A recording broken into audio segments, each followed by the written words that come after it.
Hey, good morning, everyone. Hopefully, you guys are chilling out on this Thursday, kind of one of those days, right? Good, relaxing nap kind of day.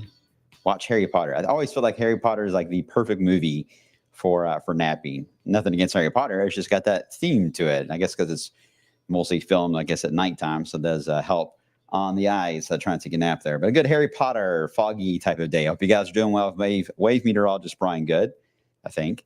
And welcome to SnowTALK Blog Update, where we take a look at the short term and usually the long term as well in the trends. And it is a very interesting look, as I've alluded to on the notification for today's update. For the extent, I'll try to explain it. Got some new charts I'm going to kind of share with you guys on some of the stuff that we're looking at as we get into the new month ahead, which will feature a leap year day this year. We have February 29th, so a little bit longer of a month ahead. So we'll see what that means for us on getting back into a colder pattern or not. A little more extended wave, maybe. We'll see. All right, here we go with the latest on the snowboard. We'll begin there. I haven't really changed a whole lot, to be honest with this. Still watching the Saturday night into Sunday wave that is all about really temperature at the above our head, not so much at the ground level. It doesn't look to be a big ordeal, but certainly a chance for a thumping of snow in some areas. I'll explain. And next week, I'm going to keep it just as a flurry chance for the east for now. And we'll see if we end up adding more or reducing this as it gets a little more complex. I don't want to get too far ahead of myself yet. I'll come back around, I promise. All right, here's a live look. This is at Ollie International. Fun day to fly. Wow. Sometimes this can cause a lot of delays, too, on flights because they have to space out planes a little more. Sometimes you get a ground stop at airports with dense fog. But it is pretty wild to fly through this and then get above it. And then you had nothing but a canopy of clouds and fog below you, nothing but blue sky above. It's a very interesting flight when you have this kind of a setup. And also interesting in coming in for a landing because you really don't see the runway until the very last moment. Thank goodness planes basically fly themselves these days, so they pretty much know what's going on, probably more than we do. But again, very soupy out there for this morning, as we've been talking about. And this is not going to change for the next several hours. Current visibility coming in at a half a mile at Ollie, 0 into Madison, Frankfurt, Springfield. Kentucky. In fact, everyone's basically coming in under a mile across both sides of the Ohio for this morning. Oops, hold on one second. Got the spammer. It's is it Maria again? Is that who it is? I think it was. She's busy. Always posting in the mornings. All right. So anyway, the fog is going to be our main concern on travel for the next several hours. The dense fog advisory is out until 1 o'clock Eastern. We'll let you know if there's any changes to that. Technically, at Adair County, your guys are not in it, but you're still foggy down there. Just FYI. Okay. So temperatures are at least warm. We've got widespread 50s. Really didn't drop much at all. I shut off everything in my house as far as the heating goes. They give everything just a nice little break, and I haven't needed to turn it on for a good 30 hours now. So that is a nice plus because we know what the bill is going to look like next month from the Arctic plunge that we had. So hopefully this will balance it out. That's the way I like to think anyway. But at least it's warm out today. It will stay mild all the way through tonight. All right, the drought update came in. We have this is not huge as of an impact on the agricultural interest as it would be if it was into the warmer months of the year, and the wintertime doesn't really stand out as much. But as we've talked about before with the drought update, they sampled the ground on Tuesday, so much of the rain this week was missed from this update. So if you're looking at this like, okay, we're still in a drought. Yep, we're still in a drought. There's been some change, but it's very modest. With the rain that's happened in the past 30 hours, though, the update next Thursday should finally get us out of this category. It's kind of been a very slow trend there. All right. So the rain so far has been more of that misty setup because we have a cloud that's formed at the ground level. So you're driving through a cloud. So you're going to get moisture on your windshield. You have to use the wipers, that kind of ordeal. So that is a very messy setup on the travel visibility that's going to happen for the next several hours. But there is change coming later this afternoon and tonight. Area of low pressure is forming right now just southwest of Little Rock.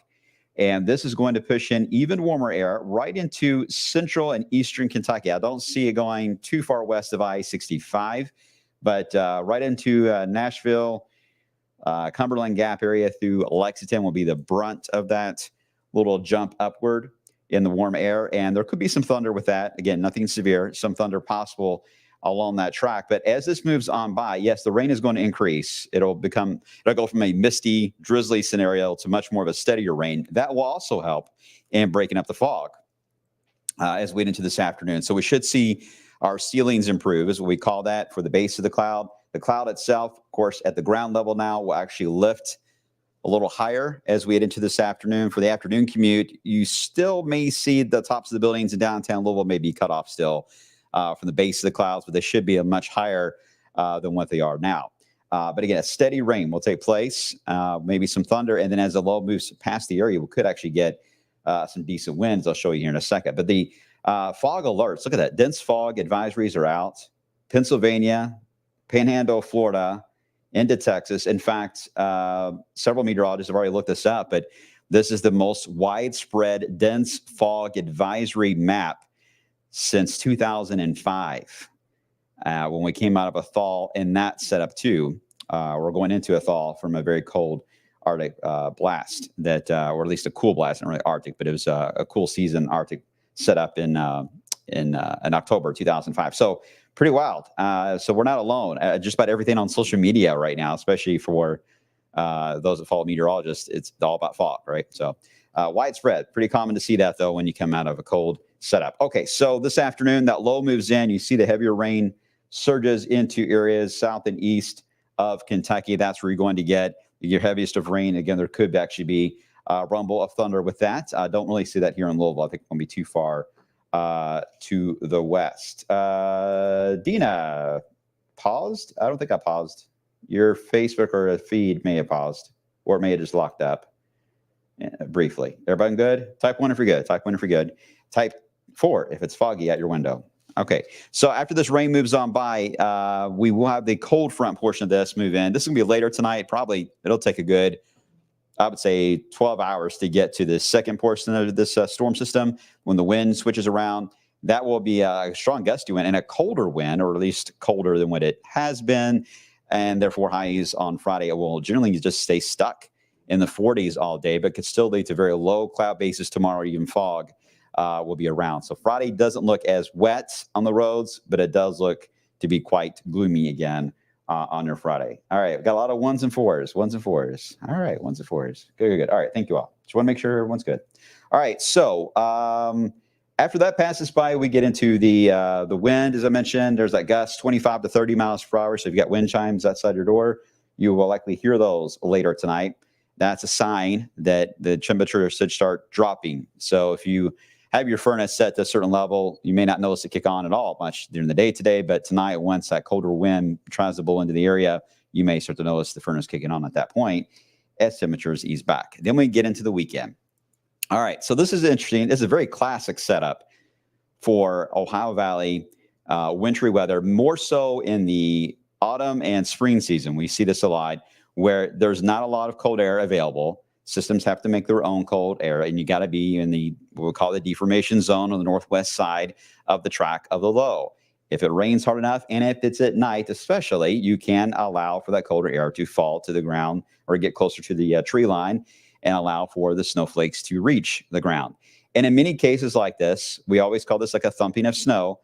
You don't ever get the actual temperature to get down to freezing mark. So it can accumulate while it's falling, but it nearly melts as soon as it eases back. In some cases, you can go from rain to a thumping of snow, and it goes back to rain again and melts away the snow. The last portion of the system, with it being rain, will end up melting everything back off again. So it's not exactly a lasting snow. Snow lovers like it because it gives you maybe about 30 minutes of some bots fun there. Then after that, it's gone. So travelers love it because it doesn't cause any problems. So the thinking on this is that this will bring another round of rain. Now, what is interesting about this low is there is a bit of a split in between the two waves of rainfall. And should see where that split ends up traveling. There is a chance that split of that dry punch can aim right into Louisville, to where most of anything on the colder wintry side may graze across Illinois, Indiana into Ohio and miss Louisville. And then the heavier rain on the lead side of the low will actually stay east of us as well, and we end up with lower rain totals. So there is a chance for a split setup here for Saturday, but it's this portion we got to watch. Now, you're going to likely see a lot of modeling that's going to show snow on the ground from this, but that's because they are the Ozarks. They're a higher elevation, so they're likely going to get a little thumping of snow. Very common to see that because they're just high enough to get in that colder air that can drop down to allow for them to get a little burst. The problem is what happens after that. How do we track this into Indiana and around Cincinnati as we get into Saturday? Well, this is the Euro. It does bring the low in with that northwest piece Saturday evening. And then right at this point, you get to like 1 o'clock or so in the morning, right there. That's where you can't get much more of a fine tooth of where this could flip to a raindrop or a snowflake. This is where 1 degree will matter. So we'll see if it ends up happening. But if it's going to be in the Ohio Valley, in our area, it's going to be late Saturday night into very early on Sunday. And again, you see how the rain surrounds it on the outer edges of it. So it's only where the rain is the most intense. It's where you get that cooling to allow it to go over to a bit of snow, and then it's over with after that. Here's another way to look at this. This is the temperature aloft from the GFS. Main thing I want you guys to look at that. I know there are a lot of squiggly lines here. These are the different modeling ideas of what could happen. The black line is basically the median of this, all right? So that's the main one to look at, is the main black line. The purple line there is your freezing line or your rain snow line for this weekend. And you see that we hit into Saturday night into early Sunday. We drop below that. Just the point, again, where snowflakes can indeed make it down to the ground level. And they would be big snowflakes. In fact, typically in these setups, it's clumps of snows that they look like, or snowballs being thrown at you. It's very wet snow. The snow ratio is probably something like 5 or 6 to 1. So as far as amounts go, you're not really going to get much out of this. Because the flakes would be large, and if it can snow heavy enough, yeah, it can coat the ground easily in your car on the roof. But as I mentioned, as soon as it eases back or as soon as it stops, the melting process is immediate. So you got to be awake to see this one. So we'll see. We'll know more tomorrow, and we'll let you know if it's sure that path is going to aim into wave country or it stays north of us. I can't rule it out that it may stay closer to Indy, but we're still in the zone. We're still in it. Look at next week, by the way, just as an example. Look at the temperatures for aloft for next week. Look at how wild the squiggly lines get. Confidence very low on the extended outlook there. Here's the actual temperature at the ground level. This purple line in this case here is the freezing line at the ground level. And there's only a couple members on the ensembles that try to get us to that point to where we get to 32, to where it would actually stay on the ground. Most of them keep us above freezing. Important to note that. And again, look at next week. Yeah, kind of a mess on that. In fact, let's get right into it. I mentioned yesterday how the jet is going to be very amplified. It's a very blocky pattern coming our way as we close out January and into February. And that is going to make the eastern United States especially very complex on timing of systems and impact. Here is just one idea. Here we go with Monday to Tuesday. Look at this clipper. This clipper, it's hard to even define it fully as a clipper because it dives such at a sharp angle from Lake Michigan. It's not really a classic one that comes in from Alberta or Saskatchewan or anything like that. This dives straight down on 65. So will it graze us with a rain or snow mix? Possible. I've got that flurry chance in. Best opportunity certainly in the mid-Atlantic area, but that's how the pattern is likely going to play out for us. We're going to see very sharp drops here of fronts moving in nearly from eastern Canada due south. We saw this in the fall into December and leading up to right before the Arctic plunge into January. Meanwhile, to the west, it is relatively quiet. In fact, here's another drop that's showing up on Groundhog Day. What is interesting about that is that the modeling yesterday was going with temperatures in the 60s toward Groundhog Day. Now there has been a 20-degree drop in the modeling toward Groundhog Day because of these backdoor fronts that are showing up.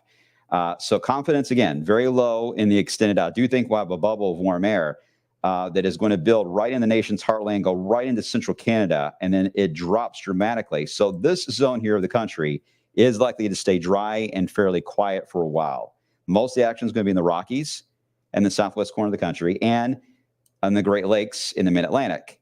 We are just right on the edge of this entire setup. So again, we just don't know yet if we're going to be impacted by any one of these waves or how the temperature profile is going to look as we head down the road. But I do think it's interesting to see this to play out. It's a very familiar pattern because looking at the polar vortex, it does basically split as we head into the next 10 days or so. No sign of it dropping down into our area, but with it being split, there is a chance to get at least some colder air that may accompany some of those drops in eastern Canada. Otherwise, the Pacific jet is the monster here. It is absolutely warring from Japan all the way through Hawaii to allow storm systems to move into the lower 48. But they have a fork in the road. They get to the west coast. They either have to go up, over, and then dive back down, or they have to go basically south of San Diego into southern Texas and try to find a way into the southeast corner of the country. So it's basically a split that happens in the traffic flow for next week. And again, leading to mainly a dry setup for the nation's heartland, but for our area, a lot of question marks. Because there's even a chance that one or two of these systems that do sneak in across the south and a wave diving in from the north, there could be a bit of a phasing issue, especially in the mid-Atlantic. So it's interesting, very interesting. We can track the polar vortex. I wanted to show you guys this. I don't get a chance to show you a lot of these nerdy graphics that I look at a lot. Basically, what you want to look at here, the gray line that's going across, this is the chart from October until now. When that black line goes to the north or above the gray line, you've got a cold air attack that is happening, likely in the lower 48 into the United States. We saw the first one. That blue box got highlighted here. That is around Halloween. You guys remember that? We had that cold blast at Halloween at trick-or-treat time, actually. Then we went into where the black line stayed south of the gray line, which was the polar vortex staying retreated. And we had that warm spell much in November and December. And then suddenly we got into January, and look how extreme it got when it flipped back above the gray line. Now, at the moment, it's right on the line, trying to trim back south of it again. But I got a feeling we're seeing this pattern repeat itself. What I'm trying to say in a very long-winded way is that the idea for us to go colder into February is still very much on the table. I don't know the extremity of that cold blast yet, but there are really enough signs showing up to certainly say winter is far from done. And that's my long point to the whole thing. You guys already know that. We've been talking about it. timing on it. That's the harder part. Valentine's Day seems fair, mid-February, but could we get some sneaky cold attacks before then with that sharp drop in the eastern part of the United States? That is possible. That's something we'll be watching. So stay tuned for an ever-changing 10-day forecast. I'll have an update for you guys coming up on midday. Guys, go take a nap. Enjoy Harry Potter. I'll see you soon.